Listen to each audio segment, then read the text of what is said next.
Good afternoon, everybody, or good evening, as I'm from Germany, and it's almost 6 o'clock here. My name is Orkan Okan from Bielefeld University in North Rhine-Westphalia, Germany, and I welcome you to the HARC conference and to the oral abstract plenary #1, session 3. And we have with us Jessica Cheng from the US, Emily Hurstek from the US, and Sienna Ruiz, as well as Olivia Mack from Australia, who will be all presenting today their great research on health literacy, some of which also in context of COVID-19 vaccination, messaging, and information. And we each presenter has like a time window of 15 minutes to present their research, 10 minutes for the presentation, and 5 minutes for Q&A. And if there will be time afterwards, we will have an open discussion by the end. But we are going to dig into our first presenter, Jessica Cheng, who is a Bachelor of Arts in Economics, and currently she's a second-year medical student at the University of Chicago. Jessica, the floor is yours. Great.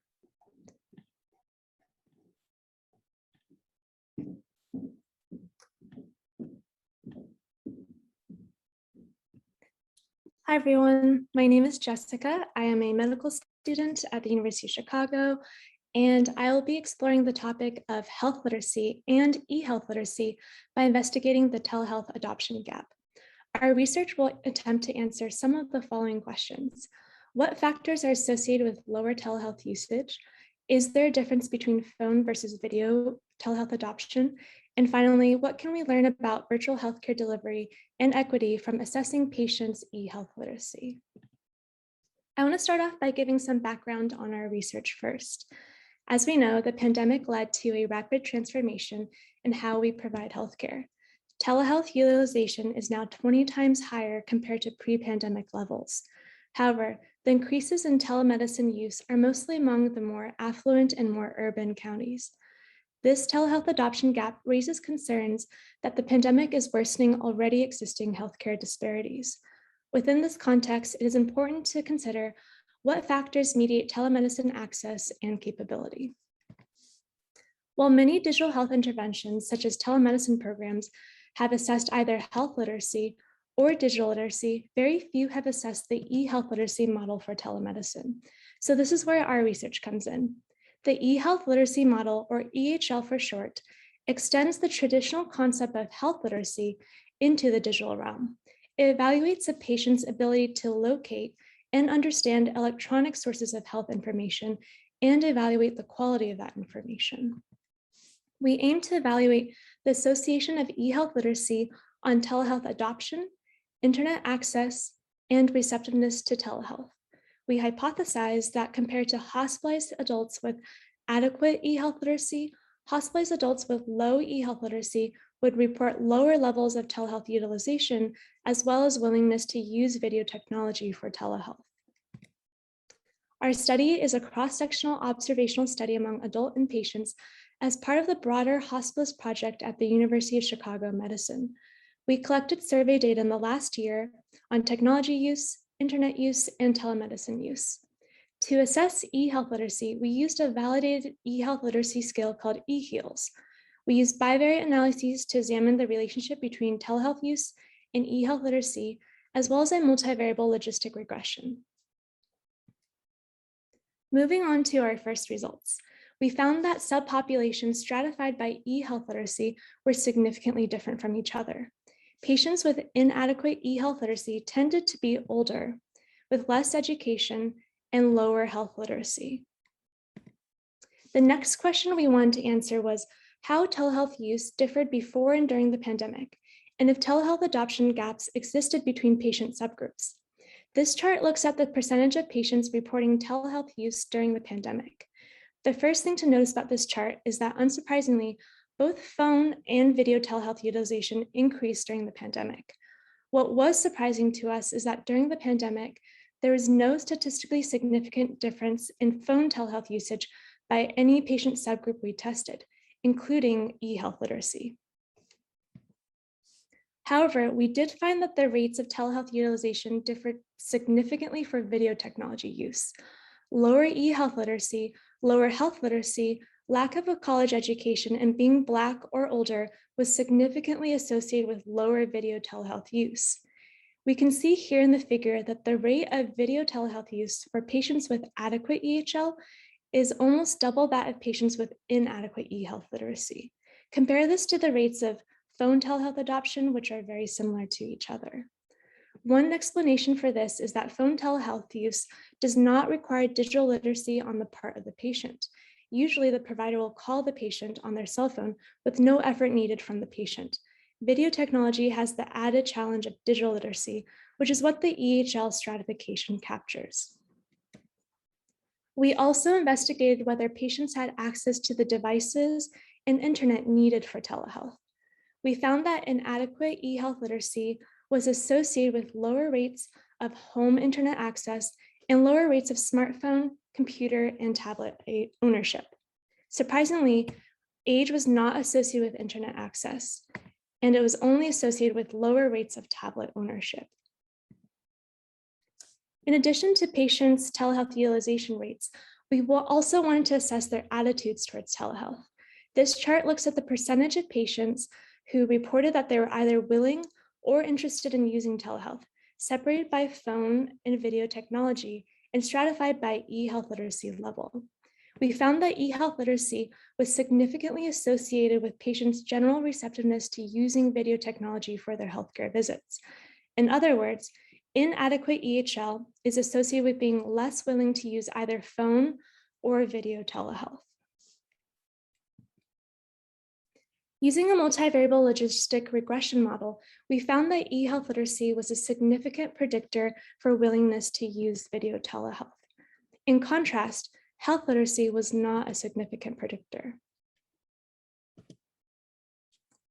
Our study was conducted at an urban site at UChicago Medicine, where the majority of our patients here have access to devices that can connect to the internet.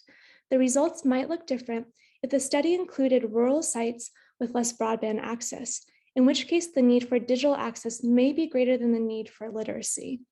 Another limitation is that our measurements are self-reported by the patient. In conclusion, we found that e-health literacy has a key role to play in telehealth utilization and telehealth willingness, whereas health literacy was not a predictor for patient willingness to use telehealth.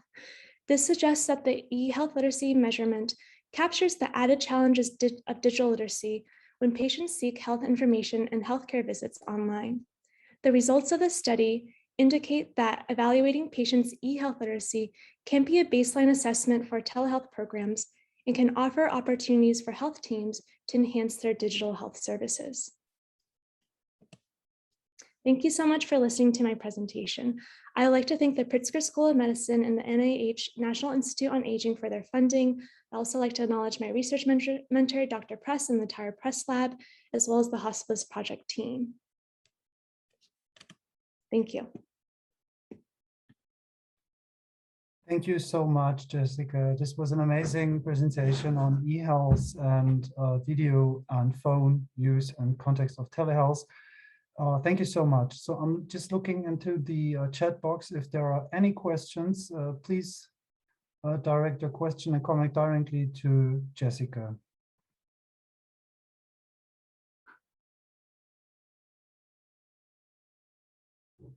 At the moment, I don't see any questions. Maybe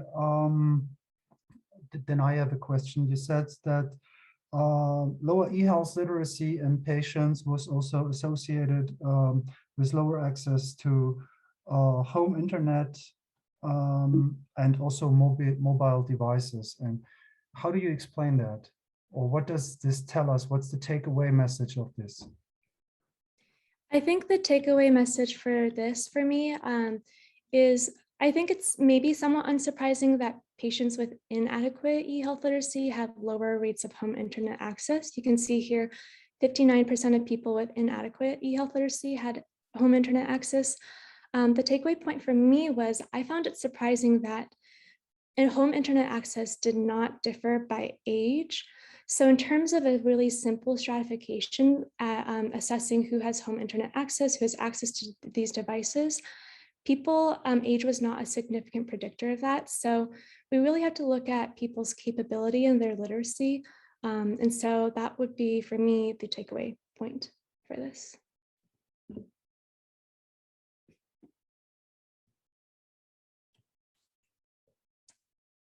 Oh, I think you might be muted.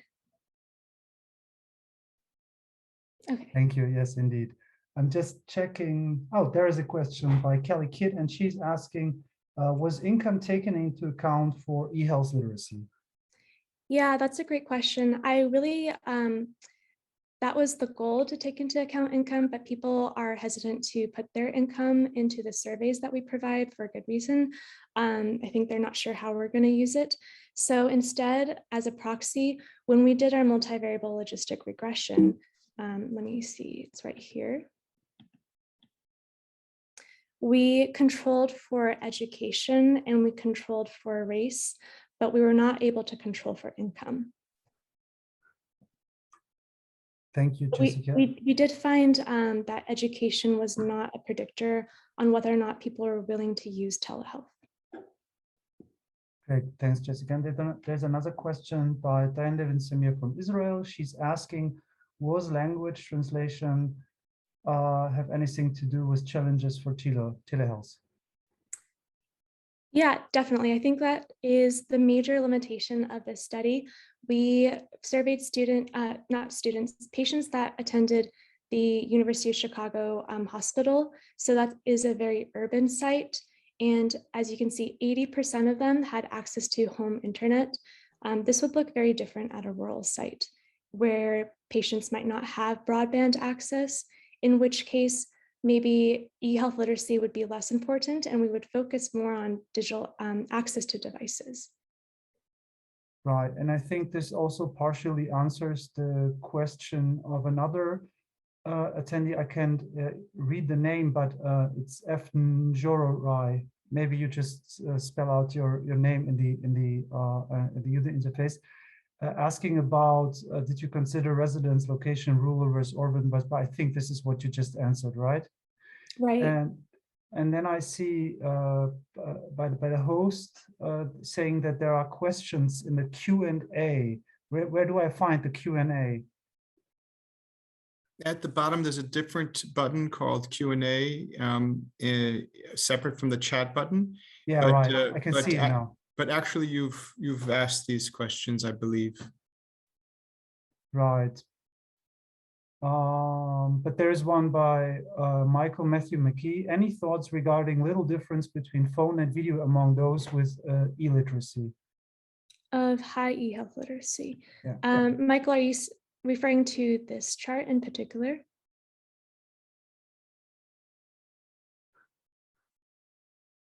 Oh, we can't hear them. So little difference between phone and video with those with high e-health literacy. We found two things with those with e-health literacy. One is that patients with high e-health literacy had higher rates of video technology use, whereas that did not make a difference for phone telehealth use.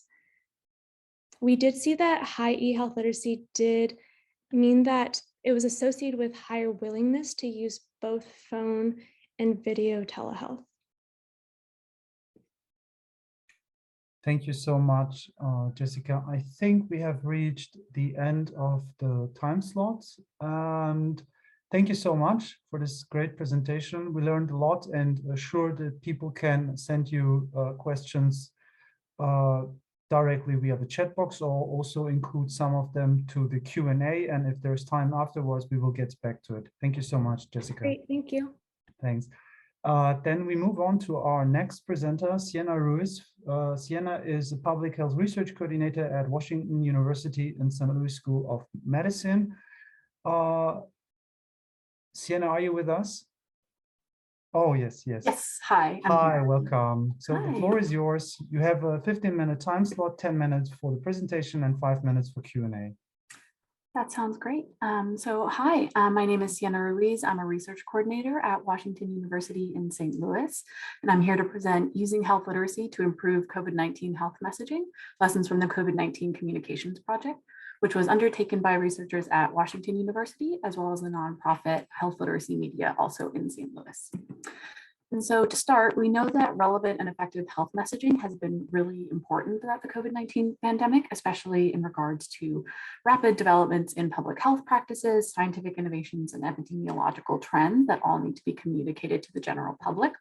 However, stakeholders have really struggled to convey timely, trustworthy, and accessible health messages on COVID-19. And furthermore, cultural differences and healthcare access differences between rural and urban populations further compound these difficulties and have led to different messaging strategies by region, especially in the United States. And so given this context, we divided our project into two phases. Phase one, where we solicited feedback on existing public health messaging from urban and rural samples, and then phase two, where we created new messages based off of this feedback in phase one. And so phase one began with researching over 60 existing COVID-19 public health messages from local, state, national, and international sources between July and August of 2020.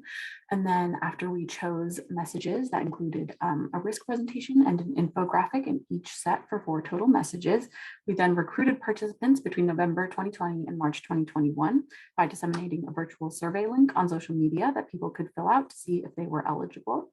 And if they met requirements, we then conducted mixed method surveys on a video conferencing platform with urban and rural samples. And then in March 2021, we used inductive thematic analysis of qualitative data to analyze our open-ended responses. And so we created a thematic code book based on the interview notes, and then one of 3 coders independently coded, and then we reconciled the differences to come up with the themes that we are presenting on here. And so our urban sample was from the St. Louis metro region up here. And then the rural sample was from the Southeast Missouri Boot Heel down in the bottom of South Missouri. And so our first message set included an infographic titled "Stop the Spread of Germs" from the CDC that had pretty simple imagery and advertised the well-known main COVID-19 protocols to stop the transmission of COVID-19. And we also included a COVID-19 risk index that was made by a consulting firm and divided common activities into columns based on risk levels ranging from low to high risks. And it also included 4 factors that tells viewers how to inhibit the spread of COVID-19. And message set 2 included an infographic from the World Health Organization titled "Avoid the 3 Cs," which were crowded places, close contact settings, and confined and enclosed spaces, as well as a risk presentation from a peer-reviewed manuscript that indicated the risk of activities like silent, when one is speaking, when one is shouting or singing, in different types of areas with different levels of ventilation. And it's a figure from a manuscript titled 2 meters or 1, what is the evidence for physical distancing in COVID-19? And so for participant characteristics, we had 67 total participants, 27 from the general public in St. Louis, 9 providers from St. Louis, and 31 members of the general public in the Boot Heel. About half of our participants self-identified as Black. The mean age for all of our groups were in their 30s. And the health literacy score for both of the public groups was relatively high. And there was no significant difference between the health literacy scores of our St. Louis sample and our Boot Heel sample. And so the common themes that we found across all groups was that people really wanted to see the main COVID-19 protocols in every message. They actually thought that messages were incomplete if it didn't have something about hand washing or being socially distant from people, for example. And they also wanted to see personal choice reflected in the messages. They didn't want to be told what to do. They wanted to be able to choose between things like preventive behaviors that match their lives. And they also wanted to see clear and easily accessible source information. So they saw that it was missing something if there wasn't a CDC logo or something from the WHO, and they really wanted to be able to learn more through using links or other resources provided that indicated the source of the messages. And so other results were that we had common themes, but we didn't find qualitative differences actually between the St. Louis sample and our sample from the Boot Heel. And participants across the board made suggestions that aligned with health literacy, like using clear language and positive emotional appeal, doing things like avoiding cluttered layouts, and including images that represented diverse groups and race, age, or ethnicity. And then healthcare professionals were more likely to specifically reference literacy or health literacy in their suggestions for the health messages. And then that began phase 2, where we used this qualitative feedback to create new messages. And so between March and June of 2021, we created 3 new message sets based on the results of phase 1 and from the CDC guidelines that existed at that time. And then between June and July of 2021, we reconnected with the participants from phase 1 to see what they thought of the new messages that we created. And so the first new messages we created were about safe summer activities. We used questions in plain language that allowed for participants to make personal choices regarding COVID-19 preventive behavior. We included imagery that represented diverse groups of people and a range of various activities, and reinforced main COVID-19 protocols, as well as including a source link so that people could learn more about the message. And then we also had messages related to post-vaccination, so ones that clarified when exactly one is fully considered safe after vaccination, and reinforced main COVID-19 protocol, all while using as concise text as possible. And we also included messages related to post-vaccination activities, so ones that use positive emotional appeal to try and impel people to get vaccinated, that also had eye-catching colors, and very clear and simple imagery as well. And so for phase 2 results, we had an 83.1% completion rate of phase 1 participants who were recontacted to complete a survey. And overall, we had an overwhelmingly positive response to the new messages. And the vast majority of participants agreed that we incorporated their feedback into the design. So they were really happy to see that the suggestions that they gave in phase 1 were then used into the phase 2 creation of new messages. And so common themes in phase 2 was that they were very clear and easy to understand words that people could read and be able to grasp the message of very quickly. There were also bright, eye-catching, and attractive colors that people could see and that draw their attention to the messages. They also liked that the images conveyed the most important messages and really reinforced the text. And they also really liked that there was a positive emotional appeal. Perhaps that was different from the other COVID-19 health messages that they saw. And so some of the lessons that we learned were that even though messages have a really big duty to convey complex health information, it's best to limit health messages to just the most important takeaways. So just 1 or 2 subjects to convey in each message, and images should directly reinforce and enhance the text. So they should be able to stand alone and convey the message of the text, even if there were no text there. People also wanted trusted and verifiable sources with every message that they saw. So that perhaps speaks to the politicization of the pandemic. Maybe they wanted to see neutral sources like the CDC or the WHO, or a high level of internet health literacy, because they wanted to see sources that they recognized with every message that they saw. And we also found that regional differences in this context may be less important than we hypothesized, but this is a point for further research that can be replicated around different areas in the United States or around the world to see just exactly how regional differences affect how people see health messages.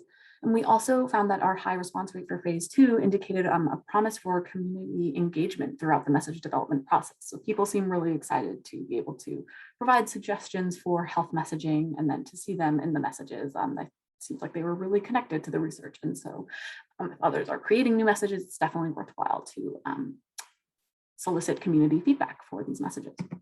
And so we created a checklist for new COVID-19 messages that are being developed that relate to the text, image, content, and structure of the COVID-19 messages. So if you are interested, you can look here for more pointed suggestions about what to include when creating new COVID-19 health messages. And with that, we'd like to thank our research team from Washington University and Health Literacy Media. And we'd like to say that these slides will be posted to Dr. Ashley Houston's faculty website at houstonlab.wusu.edu if you'd like to learn more, or perhaps see the checklist in greater detail. And with that, we would like to open it up for questions. Thank you so much, Sienna. This was an amazing presentation, and I learned a lot. And I can also see that we already have a question by Alice Hannay Smith, and she's asking, what programs did you use to create the infographic? I assume that she's referring to the software, right? Seems like that.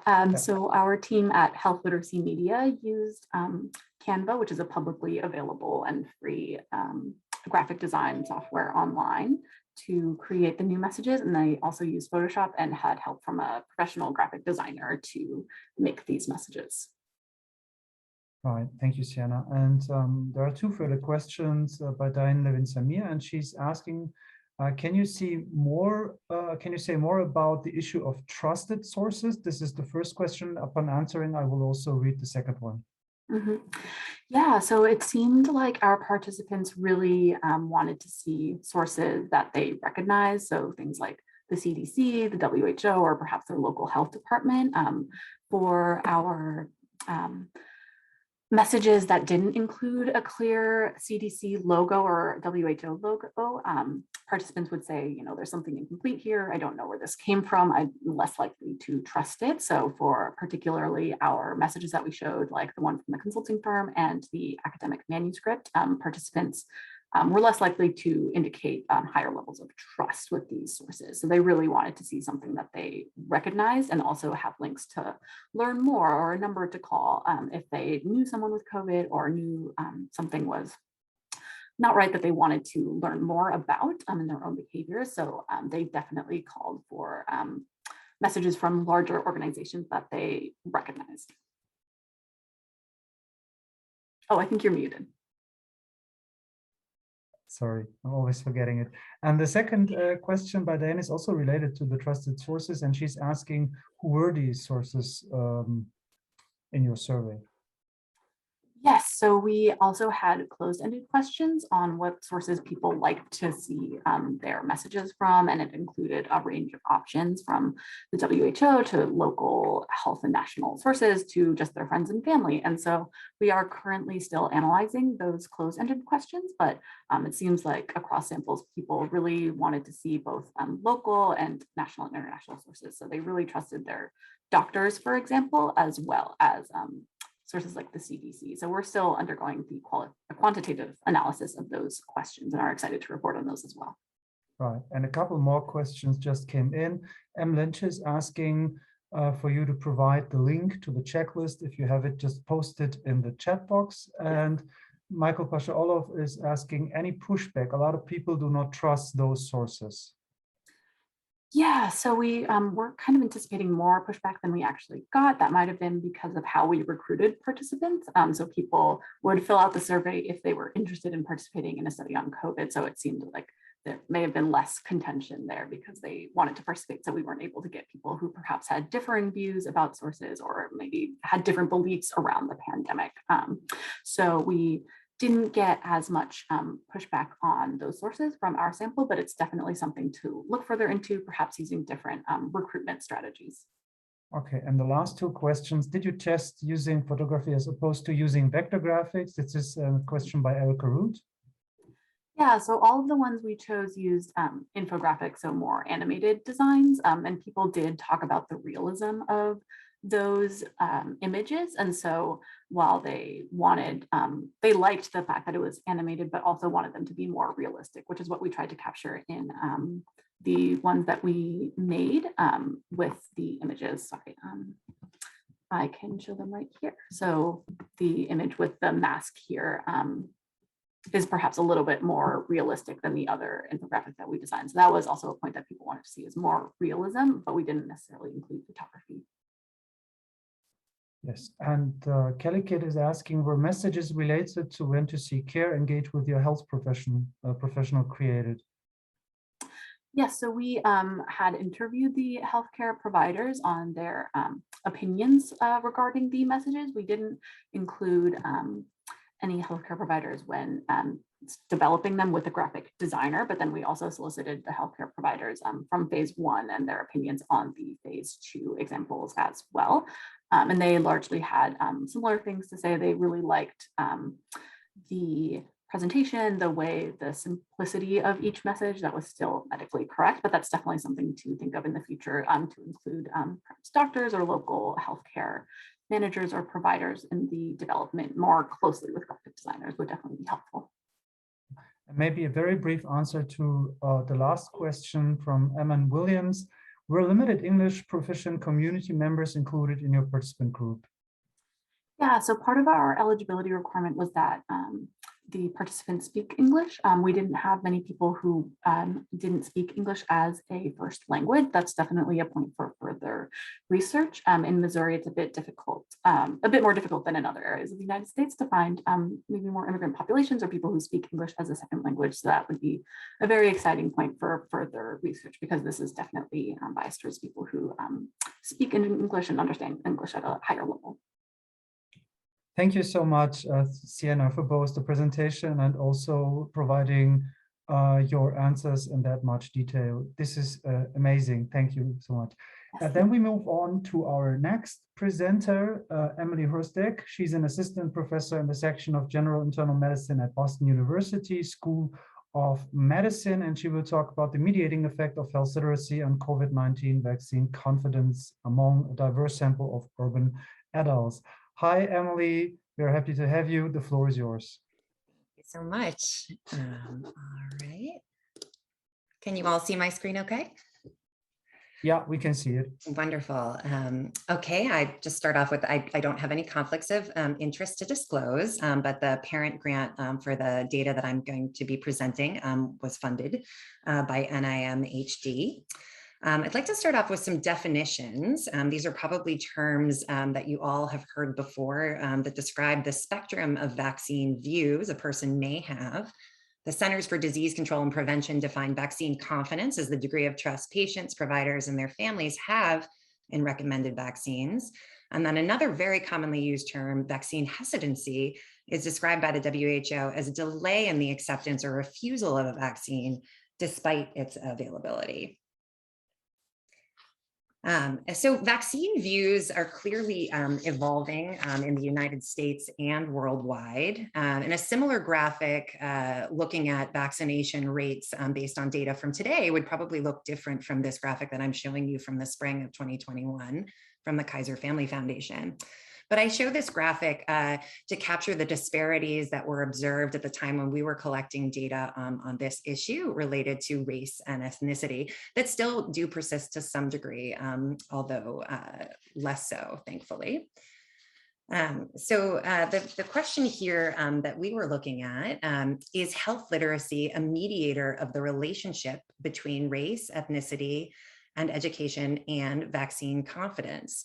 And this was grounded in the Wolf-Pash-Orlow model that you see here, which views health literacy as a potential mediator of the relationship between various demographic factors and downstream health outcomes. And we were interested in looking at health literacy as a potentially modifiable factor for COVID-19 vaccine confidence and acceptance.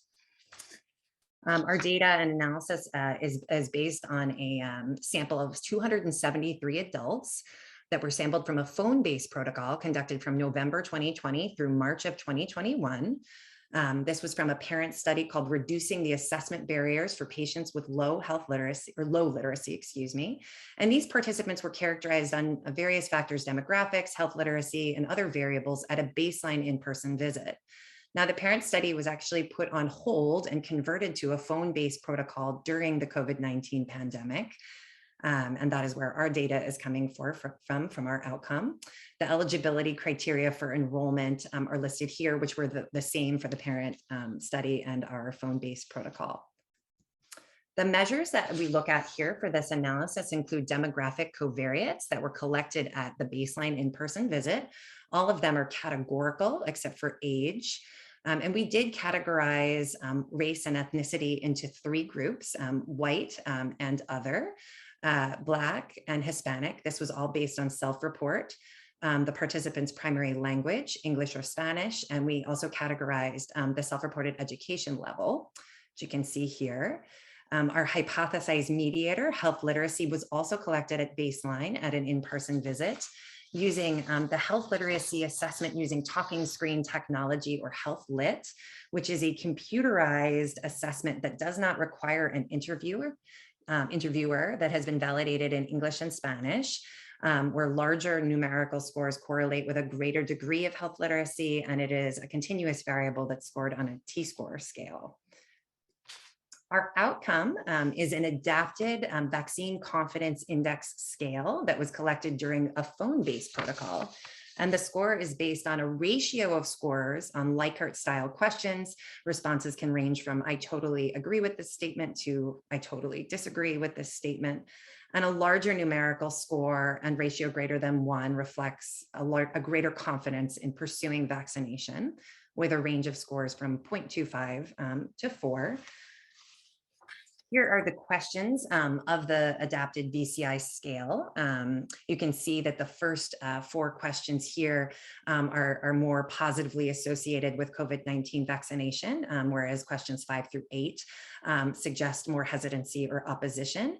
And then lower down on the slide, you can see how VCI is actually calculated as a ratio of those responses. And we treated this as a continuous variable.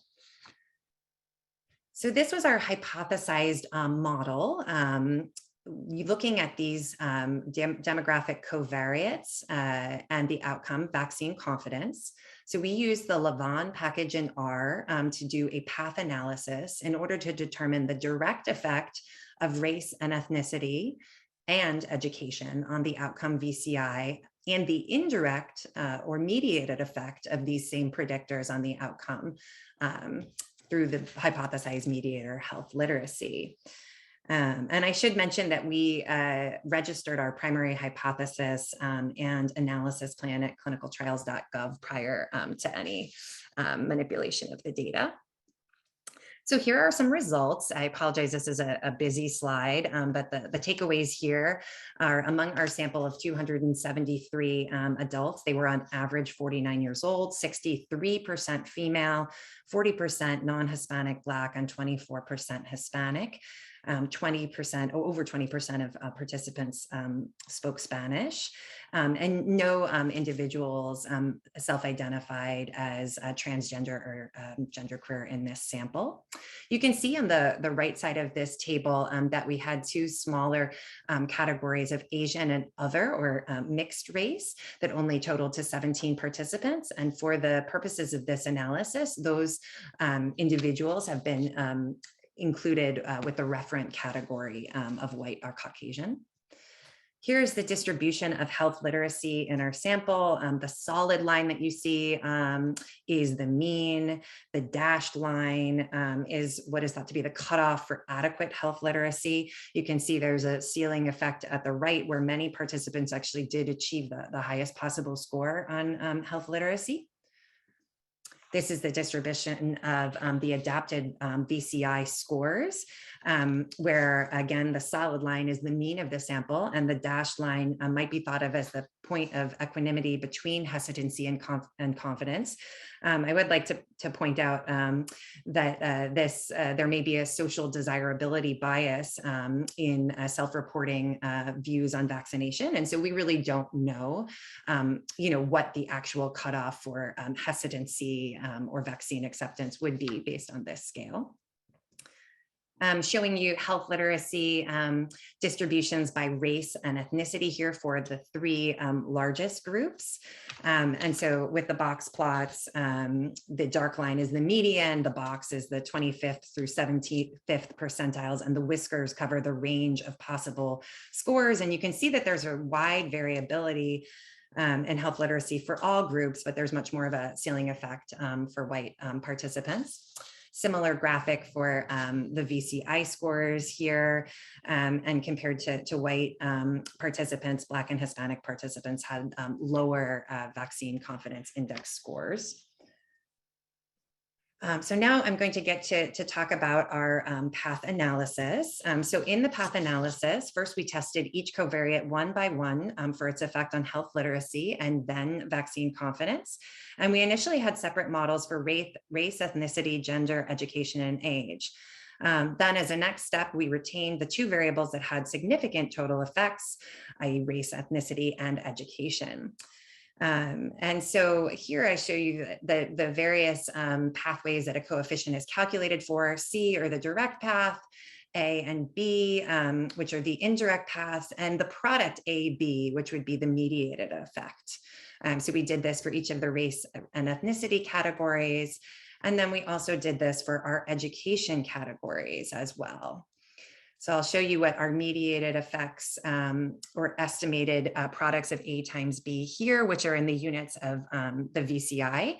And you can see that they were all statistically significant, or the confidence or bootstrapped confidence intervals did not include 0. So health literacy partially mediated the effects of the relationship between race, ethnicity, and education on the outcome of vaccine confidence. So what are our conclusions? Well, we think that our analysis shows that lower health literacy is a significant mediator of lower vaccine confidence for racial and ethnic minorities and individuals with lower educational attainment, and that targeting health literacy could improve vaccine confidence and reduce racial and ethnic disparities in vaccination rates. What are our limitations? This sample may not be generalizable to other populations. It was restricted to English and Spanish speaking adults in Boston and Chicago.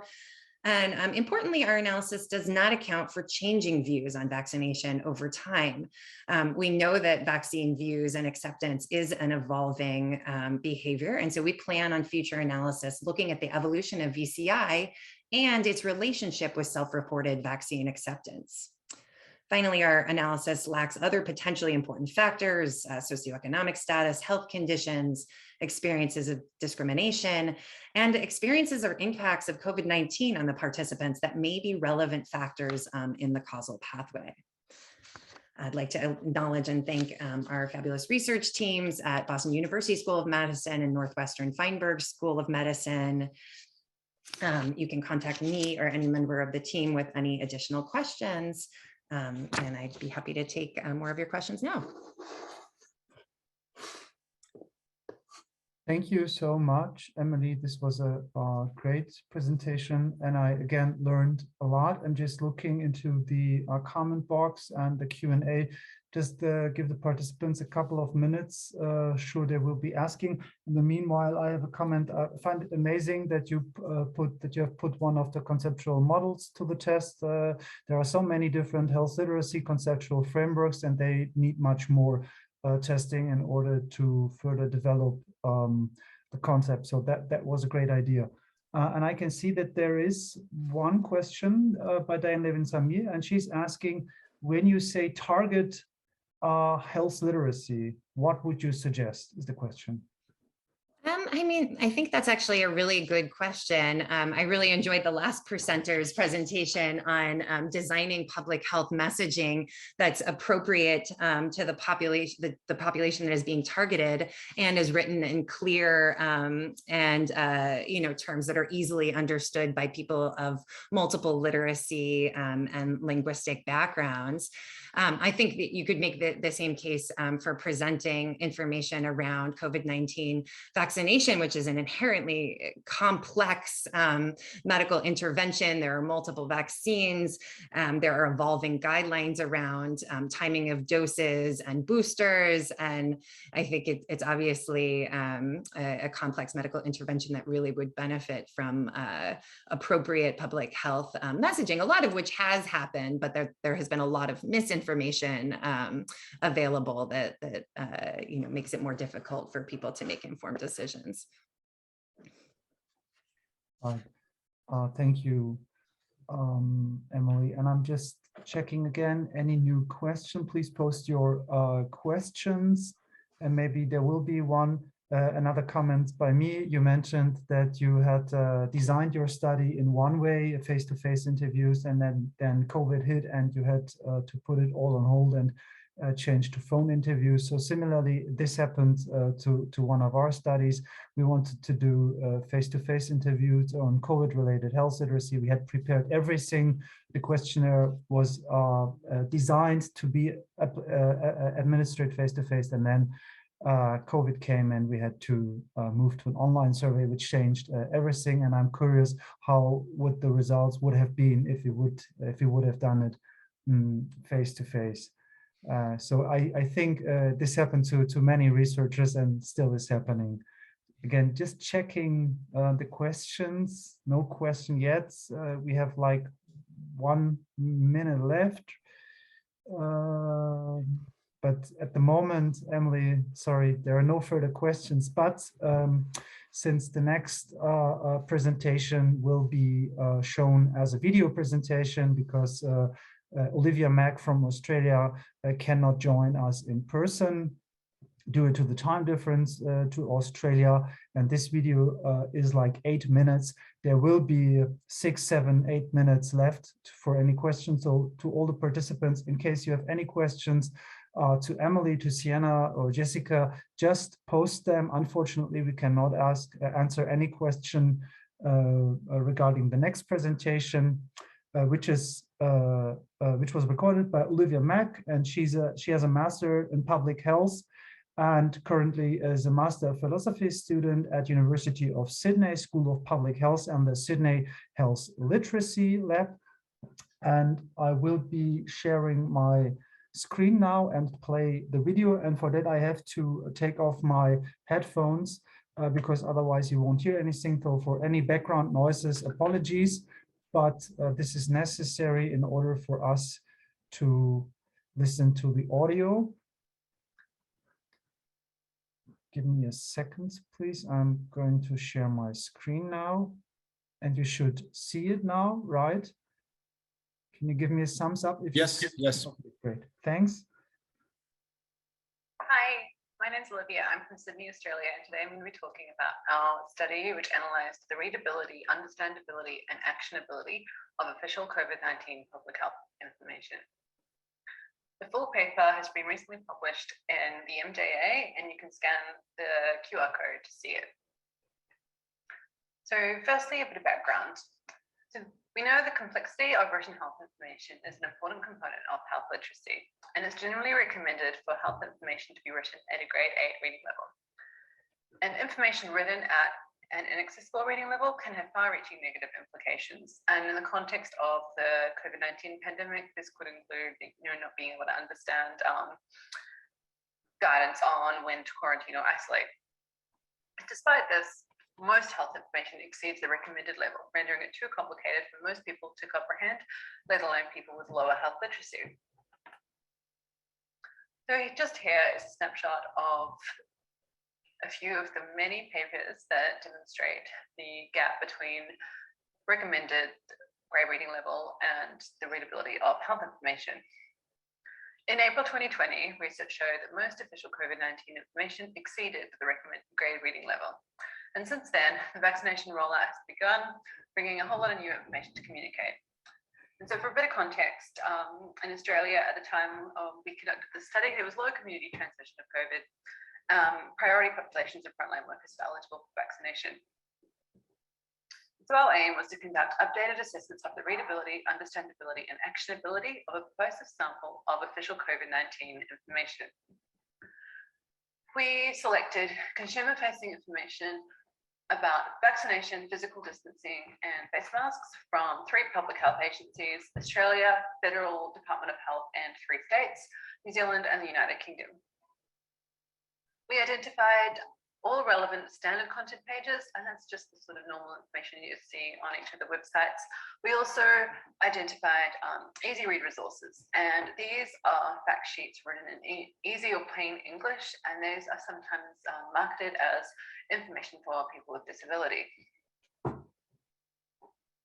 We assessed the readability using the simple measure of gobbledygook SMOG index. And this is a readability formula that calculates the grade reading level estimate based on the number of polysyllabic words in a sentence. There's many different readability formulas and all produce sort of slightly different results. We chose a SMOG as it's best suited to health implications and it assumes 100% comprehension and is less likely to underestimate the grade reading level compared to other formulas. And so we used the online health literacy editor, shell editor, to calculate the readability. We assessed the understandability and actionability using the Validated and Widely Used Patient Education Materials Assessment Tool, or PMAT. And this assesses how well the material can be understood by people from diverse backgrounds or levels of health literacy, as well as the clarity of actions or steps that the user can take. The understandability domain consists of 17 items and 6 topic areas, and these include things like content, word choice and style, use of numbers, and organization. And actionability has 7 items and includes whether items are broken down into manageable steps. On to the results. Here's a screenshot of the full table that's available in the manuscript. And so just quickly, we identified 71 standard content web pages across the all the sources, 39 for vaccination, 10 for physical distancing, and 22 for masks. We also identified 12 vaccination easy read resources, 3 for physical distancing, and 6 for masks. And these were just from 3 sources. That was Australia, New Zealand, and Victoria. So the standard content, all 71 web pages exceeded the recommended 8th grade reading level. The median grade reading level was 12, and this ranged from 9 to 18. Vaccination information was significantly harder to read than physical distancing and face masks, and this was 13, ranging from 10 to 8. The median understandability scores were 88% overall, 83% for vaccination, and 93% for physical distancing and face masks. And if we look at some of the specific items on the understandability domain, 74% used common everyday language, while only 11% of the resources provide us a summary. There was a lot of variability in the actionability scores, and overall, 80%, 60% for vaccination,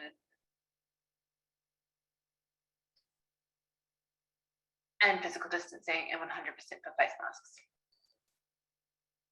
And again, looking at some of the specific items, almost all broke down actions into manageable explicit steps, while less than half provided a tangible tool whenever it could help the user to take action.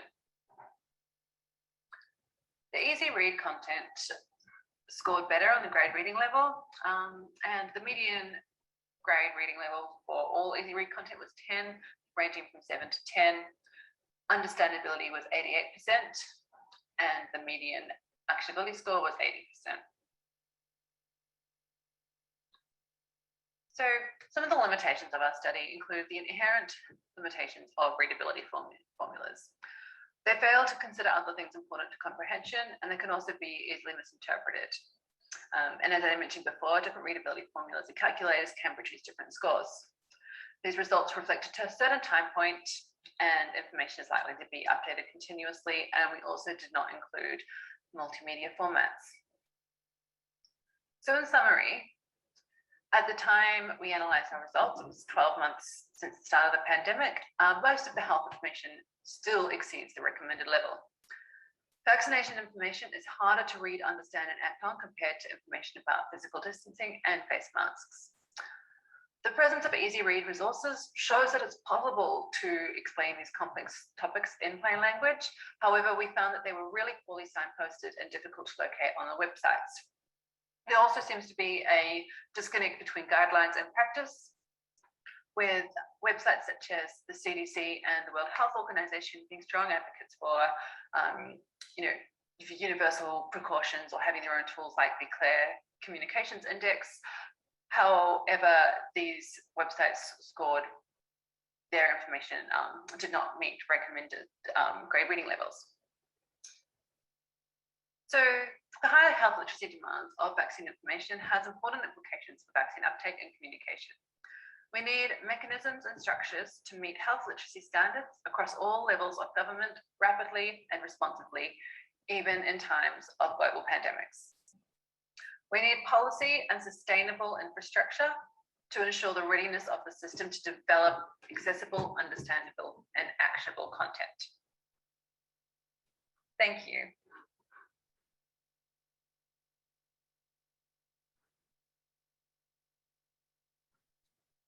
Okay, so we will thank Olivia by email for sending us this great presentation, and we can see that all around the world, the health literacy community is dedicated to research on health literacy in context of COVID-19, and so many great studies are out there, and many also are being presented during the HARC conference. And I can see that Michael is asking a question to all presenters, to Emily, Sienna, and Jessica. There appears to be a significant information market segmentation, and over time, views have been getting somewhat fixed. How does this affect your views about next steps? You can answer, but also the participants, in case you have any opinion on it, just post it.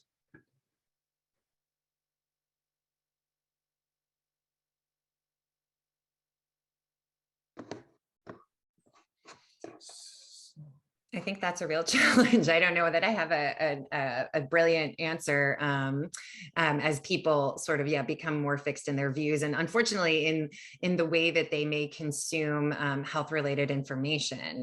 That may be, the biggest problem is that people may have selected sources for their information. Kind of getting at the question actually, Michael, that you asked the first presenter on really what are vetted sources might be different for different groups of people. And even if we make the health literacy and the attractiveness and the clarity of those materials great, if it's not where a particular community is consuming their health information, it may have limited ability to impact behavior. Thank you, Emily. Maybe Jessica or Sienna, only if you wish, only if you have an answer. There are already further questions in the box.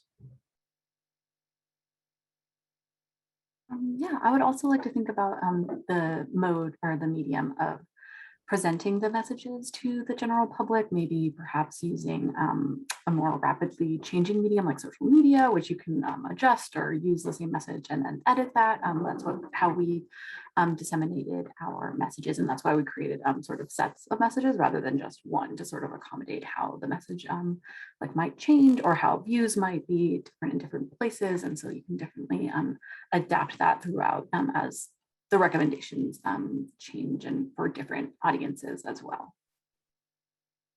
Thank you, Sienna. Jessica. Yeah, this answers Kim's question too. The one tidbit that I took away from my research is that in the e-health, in the e-health literacy scale, we ask patients to evaluate their confidence and ability to evaluate the information. So we do see patients who evaluate their own ability as, highly competent, and they're very confident that the information they consume is true.